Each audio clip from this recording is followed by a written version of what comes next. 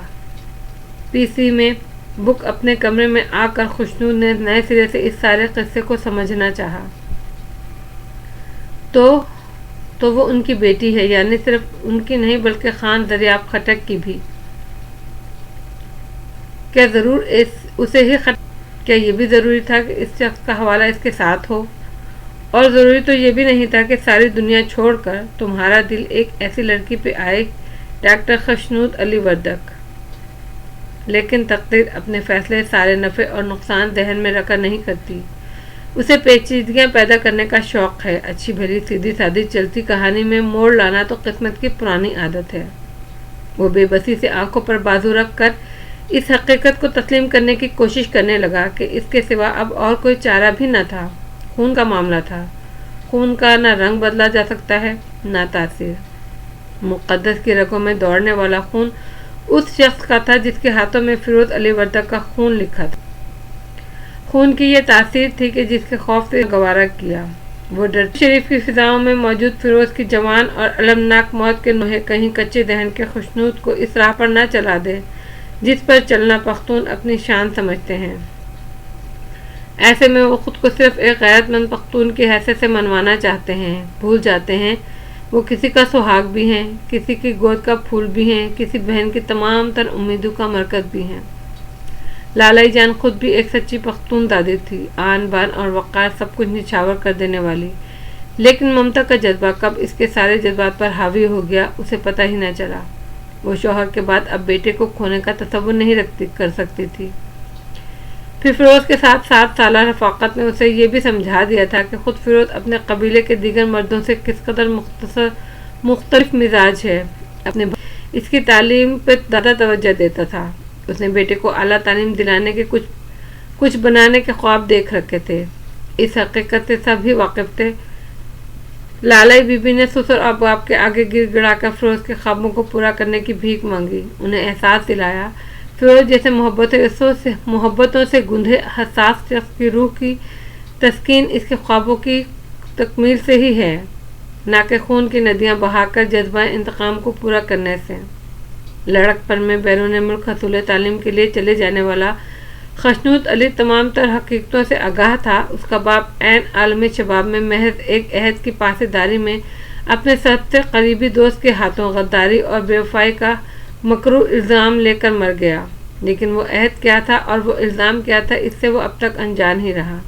اس کی ماں اسے ہر بات سے انجان ہی رکھنا چاہتی تھی، وہ تو شاید یہ سب بھی اس تک نہ پہنچنے دیتی، لیکن دادا اور چچاؤں کی جانب سے اسے ہمیشہ اکساوا دینے والی معلومات ملتی رہتی تھی۔ وہ خود بھی اب تک دل میں بدلے کی چنگاری سلگائے بیٹھا تھا۔ فیروز کے اکلوتے بیٹے کی جانب سے بھی ایسی خاندانی شان اور جلال کے توقع رکھتے تھے، لیکن لالائی بی بی کا فیصلہ بر وقت تھا اور اقدام بالکل درست۔ آزاد فضا کی وسیع النظری نے اس کے اندر جذبہ انتقام کو زیادہ پنپنے نہ دیا۔ وہ مسیحائی کا وصف لے کر واپس لوٹا، حویلی میں ہونے والی چیما گوئیوں کو وہ سر جھٹک کر نظر انداز کرتا رہا۔ اسے احساس تھا کہ اتنے سالوں بعد بھی اس کے ضعیف دادا کا یہ ضرب بھلائے نہیں پا رہا تھا۔ چاچا تایا اپنے کنبوں اور کاروبار میں مشغول ہو گئے، پھر بھی اب تک گھات لگائے بیٹھے تھے۔ اس نے اپنے رویے سے ان کی ہر طرح کی توقع کو مسترد کر دیا اور پورے دھیان کے ساتھ فیروز ہاسپٹل کی تیاری میں مگن ہو گیا۔ لالائی بی بی نے اسے جو تربیت دی تھی اور روشن خیال باپ کے خون کی جو تاثیر اس میں موجود تھی، اس کے زیر اثر باپ کی محبت کو خراج تحسین پیش کرنے کا اسے اس سے بہتر حل کوئی اور نظر نہ آیا۔ اسے نہ تو باپ کے قاتل سے کوئی سروکار تھا، نہ ہی بدلہ لینے کی طرف تھی، اور یہ تو اسے اس دن پتہ چلا کہ بظاہر انجان بنے رہنے کے باوجود اس کے اندر کہیں بہت اندر نفرت کی جڑیں اب بھی موجود تھیں۔ وہ کچھ مشینری کے سلسلے میں سنگاپور روانہ ہونے والا تھا کہ سیدو شریف سے جان محمد اپنی خان بی بی کا راز و دار پیغام لے کر پہنچا۔ اس خط کے ساتھ موجود دوسرے رقعے میں اس عورت کا پیغام اور پتہ موجود ہے جس کے مرتے دم تک مدد کرنے کا تمہارے مرحوم باپ نے عہد کیا تھا۔ فیروز علی وردک کی بیوہ ہونے کی حیثیت سے میں اس کی تمام عہد نبھانے کی پابند ہوں، اور تمہاری ماں ہونے کی حیثیت سے تمہیں حکم دیتی ہوں کہ دینے کی مختار بھی ہوں۔ یہ عورت جسے تمہارا مرحوم باپ نے تحفظ اور عزت دینے کا عہد کیا تھا اور اسی عہد کو نبھاتے وہ اپنی جان بھی گنوا بیٹھا تھا، تمہارے لیے قابل احترام ہے۔ اس تک پہنچو اور اپنی خاندانی روایت کے مطابق عہد کی پاسداری کا فریضہ نبھاؤ۔ وہ الجھا اور ساتھ میں موجود شکستہ تحریر والے مختصر سے خط کو پڑھنے لگا۔ تم سے رخصت ہوتے وقت میں نے وعدہ کیا تھا کہ زندگی کے کسی نہ کسی موڑ پر تمہیں ضرور پکاروں گی۔ میں شاید اپنی زندگی کی آخری گھڑیاں گن رہی ہوں، اور میں نے یہ جان لیا ہے انسان کی اپنی شناخت اور کچھ نہیں سوائے اس کے اپنوں کے، نہ مٹی نہ خون۔ محبت کے جذبے کے رسوا ہونے کے بعد میں نے خون کے رشتوں میں پناہ لینی چاہیے۔ انسانوں کے اس جنگل میں محض اس لیے آن بسی کہ یہاں میری جڑیں ہیں، میرے باپ کی، میرے دادا کی۔ یہ شہر مجھے قبول کر لے گا۔ اس شہر نے میرے وجود کو دنیا سے چھپا تو لیا لیکن گلے نہ لگایا۔ گلے لگانے کے لیے مجھے آج بھی اپنی مٹی کی ضرورت ہے، اور اس مٹی کو ڈالنے کے لیے کسی اپنی ہی کی مٹھی کی۔ میں تم سے اور کچھ نہیں مانگتی، بس تمہیں اس عزت کا واسطہ جو فیروز لالا نے مجھے دی تھی، اور اس محبت کا واسطہ جو اس کے حوالے سے میں نے تمہیں دی تھی۔ مجھے بے یار و مددگار مرنے مت چھوڑنا۔ میں چاہتی ہوں پہاڑوں کو بیچ ہی صحیح میری بھی ایک قبر ہو، اپنے باپ کی طرح، جہاں چند لوگوں کو ہی صحیح مگر کسی کو تو خبر ہو کہ اس مٹی کے نیچے میں سو رہی ہوں، فقط ایک فاتحہ اور ذرا سی زمین کی طلبگار، مومنہ۔ اس نام سے تو وہ بخوبی واقف تھا، اور اس نام کے ساتھ ایک اور نام بھی تازہ ہو جاتا تھا، خان دریاب خٹک کا۔ وہ نہیں جانتا تھا کہ خان دریاب کے ہاتھوں اس کے بابا کے مارے جانے میں اس عورت کا کردار کیا ہے۔ وہ تو اتنا جانتا تھا کہ ماں نے ہمیشہ مومنہ نامی خاتون کا غائبانہ تعارف اس سے بڑے ہی احترام اور محبت کے ساتھ کیا ہے۔ وہ اس محبت کی وجہ جاننے سے قاصر تھا۔ دریاب خٹک جیسے درندے سے اتنی نفرت تو پھر اس کی بیوی کا ذکر اتنے اچھے الفاظ میں کیوں؟ اب بھی ماں کا حکم نامہ پڑھ کر وہ الجھ گیا۔ اسے لالائی بی بی کی یہ بے مقصد سی خواہش سراسر فضول لگ رہی تھی۔ اگر وہ لبے گور پڑی اس عورت کے کفن دفن کا بندوبست ہی کرنا چاہتی ہیں تو کسی بھی قابل اعتماد ملازمہ کے ہاتھوں یہ فریضہ ادا ہو سکتا ہے۔ جان محمد بھی یہ کام کر سکتا ہے۔ اس نے فون پر ہلکا سا احتجاج کرنے کی کوشش بھی کی لیکن اسے مسترد کر دیا گیا۔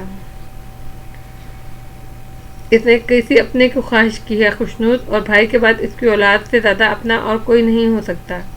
تم بحث میں وقت ضائع کرنے کے بجائے فوراً لاہور پہنچو۔ ہو سکتا ہے تمہاری ہی ضرورت ہو اسے اس کی ساتھ جائیں۔ بڑی ہی بے دلی سے وہ اپنا سارا پروگرام سیٹ کر کے لاہور جانے کے لیے نکلا۔ وہاں دیے گئے ایڈریس پر پہنچ کر ایک اجنبی زبان والی کرخت مزاج عمر رسیدہ خاتون سے بڑی دقت کے ساتھ اپنا مدعا بیان کیا۔ وہ اسے لے کر سرفرزز ہسپتال لے آئی، جہاں کوریڈور میں زمین پر پڑی اس عورت کی حالت دیکھ کر وہ دہل گیا۔ یہ تو وہ جانتا تھا کہ سرکاری ہسپتالوں میں غریبوں کا مفت علاج کس طرح ہوتا ہے، لیکن یہ اندازہ نہ تھا کہ اگر غریب کے ساتھ ساتھ قسمہ پرسی اور لاوارسی بھی ہو تو مریض کو اس طرح بے یار و مددگار ننگے فرش پہ مرنے کے لیے ڈال دیا جاتا ہے۔ اس وقت اسے کچھ یاد نہ رہا سوائے اس کے کہ وہ ایک ڈاکٹر ہے، اس کے سامنے ایک مریض ہے جسے مریضوں کے لیے اس نے فیروز ہسپتال بنانے کا خواب دیکھا ہے۔ شیخ زید ہاسپٹل میں محمود غزنوی کو وہ جانتا تھا جو اس کے ساتھ لندن میں ہوتا تھا۔ وہ بچی کچی سانسیں لیتے اس نڈھال سے وجود کو وہیں لے گیا۔ محمود کے دماغ میں بھی موت سے لڑنے کا سودا سمایا تھا۔ اس نے ایک چیلنج کی طرح اس مریضہ کو قبول کیا جس کا کینسر لاسٹ اسٹیج پر تھا اور دل کے انتہائی شدید دورے کے بعد کوئی مناسب طبی سہولت میسر نہ ہونے کے بعد بھی زندہ تھی۔ وہ اسے مزید کچھ دن بھی زندہ رکھنا ایک امر دشوار تھا، لیکن شاید خدا نے اس کی عمر بڑھا رکھی تھی یا اس کے حصے کے کچھ مزید تماشے دیکھنے رہتے تھے کہ ڈاکٹر خوشنود اور محمود کے اندر کے ضدی ڈاکٹر تھک کے ہار نہیں مان رہے تھے۔ سنگاپور جانا، ہاسپٹل کے دیگر معاملات، خوشنود کو کچھ بھی یاد نہ رہا۔